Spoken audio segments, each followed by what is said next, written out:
Kalvin. Thank you for having me. Well, I'm Winnie Lai Hadad, and this is my video cast inviting people that are amazing, and I will call the section as Unsung Heroes. So, just to begin, tell me a little bit about yourself and how did you get to Perth? Right. Okay. So my name is Kalvin, and I'm from Hong Kong. My parents immigrated to Australia when I was about 11. And of all places, they chose Perth. So Your journey to date, would you like to share a little bit about your success? Yes, yeah, of course. So I obviously went to high school here, and afterwards I just didn't really find, I just didn't align with the education. I can't really focus on studying and whatnot. So I think at year 11, I sort of quit school without telling my parents. So I was wearing my school uniform going to school, and instead of going to school, I would then catch the next bus to the city, and change my clothes and started working for odd jobs. So I was doing that for a bit until my family found out eventually, but they accepted.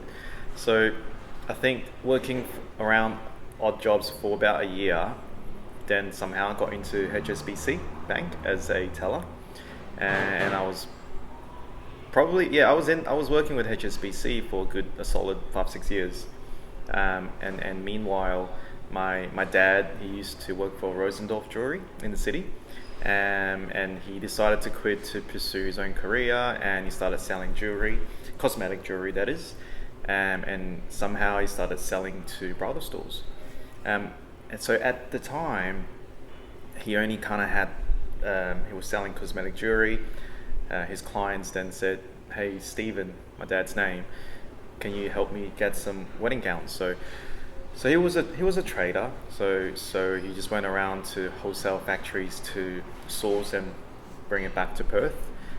So that wasn't really a brand per se. It was sort of reselling another brand. Yeah. So and he got busier and busier, and that's when he decided to have me on board. So after 5-6 years of working in the bank, I decided to join him. So a lot of the times people talk about diversity. In your scenario, there's not enough diversity. You being the only male in the company. Yes. Yes. In a company of beautiful women. Yeah. Guilty. Yeah. So with manufacturing of bridal gowns, what's my first question to you is are people still getting married? Are they still buying gowns? Yes, absolutely. And as well as very common second marriages as well. But yeah. New market. Yeah. I mean, wedding gowns, marriage, romance. It's a happy business, and I kind of feel like it's always to a point where everyone do get married. I'm 32, and I'm just seeing all my friends getting married, every single one of them. So it is something that everyone gets at some stage in their lives. So I understand that you're nominated as for the Drapers Award as well. Yes, yeah. So we are nominated as a finalist for Drapers Award in the UK, and Drapers Award is a prestige fashion magazine in the UK, and we emailed them and said, "Hey, who nominated us? We didn't even apply." So we want, for me as well, we're kind of real busy focusing on what we do, and we sort of not really got into the awards thing.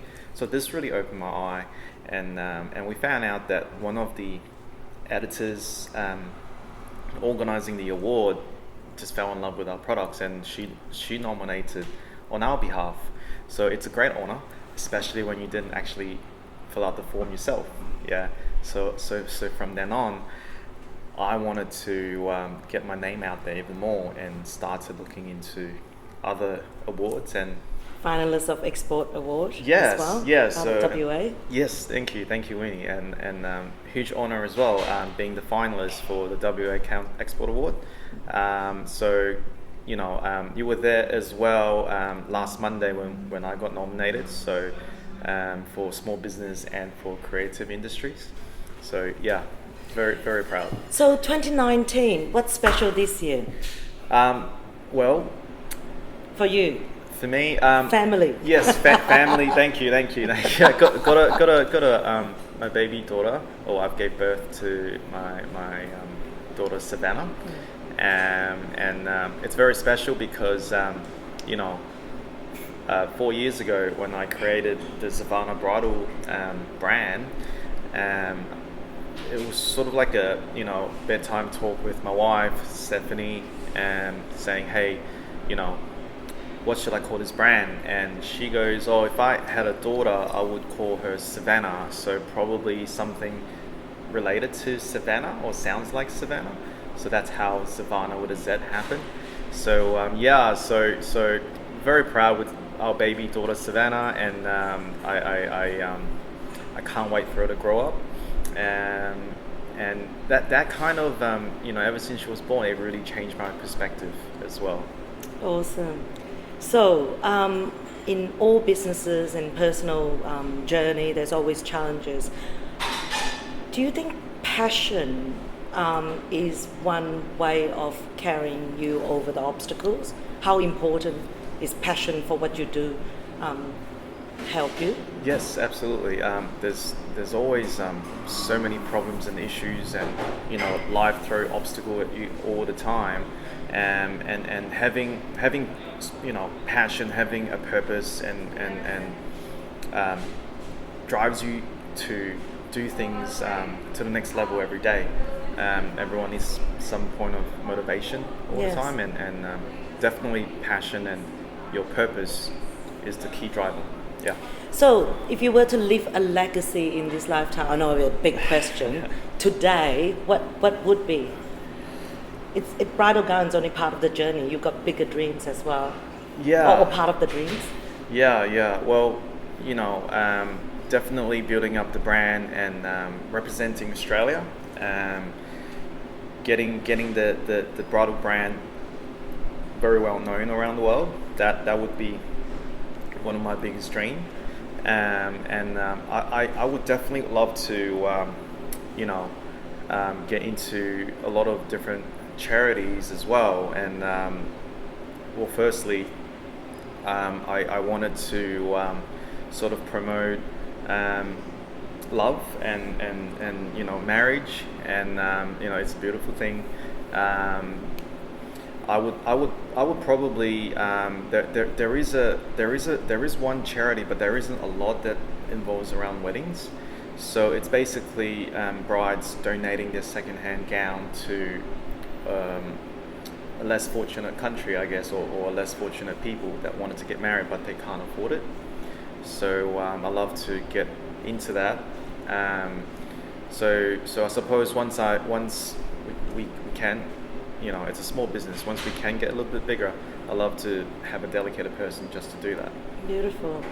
One last question. Yeah. You're very young, but very mature in your outlook in life. If we were to say how we should live an authentic life, what do you think are the main qualities to allow us to live an authentic life? Because you are of the generation where social media feature a lot, and we want to be seen as somebody else. Life is not trying out somebody else. We have to live an authentic life. What do you think are the key qualities that allowed us to live authentic life? Yeah, Winnie, so that's a really good question. I would say for me, I when I was about 26 years old, I decided to join a mindset sort of class, a sort of understanding, what is life, what's my purpose. I don't really know what purpose I had at the same time. I had a great business. I've got a loving girlfriend at the time. Life is great. I've got supportive family. Then obviously there was one time that someone asked me, where do I see myself in 5-10 years? Didn't know how to answer it, So that question has always been in the back of my mind. So you know, I joined a few courses. I sort of talked to a lot of different people, throughout that sort of journey and that experience, I found out that having a strong purpose is the key to understanding yourself. What do you want to do? Are you happy with this job or position? Is your family supportive of you? Do they approve what you do? So I would probably say that having great friends, you don't need many. All you need is probably 5 fantastic friends that will always support you, and having a partner that always supports you, and doing what you truly love. I would say, for me, selling wedding gowns and gave me the freedom financially, and I really hope one day I could get into recycling, which is something that I really passionately love. So I think everything is sort of connected. So it's a never-ending journey. I think that you can't just discover yourself right away there and then. So I think everyone is still learning, but at least I definitely know that I'm in the right path. Yeah. Who's your superhero? My superhero. Oh, okay.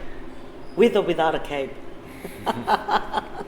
I would probably say my dad right now. Beautiful. Yeah, it's a little lame, but my dad to this day, he's 64 years old, and guess what he's doing? He bought a one-way ticket recently, so he's flying out next week. He bought a one-way ticket to Japan, and he told me that ever since he attended a motivational meeting that I held a month ago, which is called Women in Leadership. Ever since he attended that, he was so motivated and so hyped up that he's coming out of retirement, and now that his health is better, and he's going to go to Japan.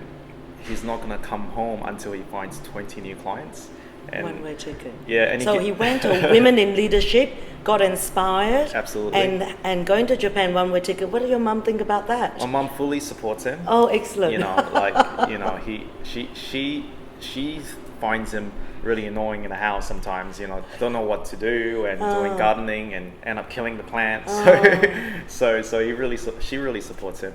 Yeah. That's a secret of long marriage too. Yeah, absolutely. Yeah. So just inspired by 64-year-old coming back from retirement, wanting to do new things and new objectives. So awesome. I really admire him. Yeah. I also had the pleasure of meeting with him. There will be a sequel to Kalvin Chow. Thank you for listening. Thank you for having me. Thank you.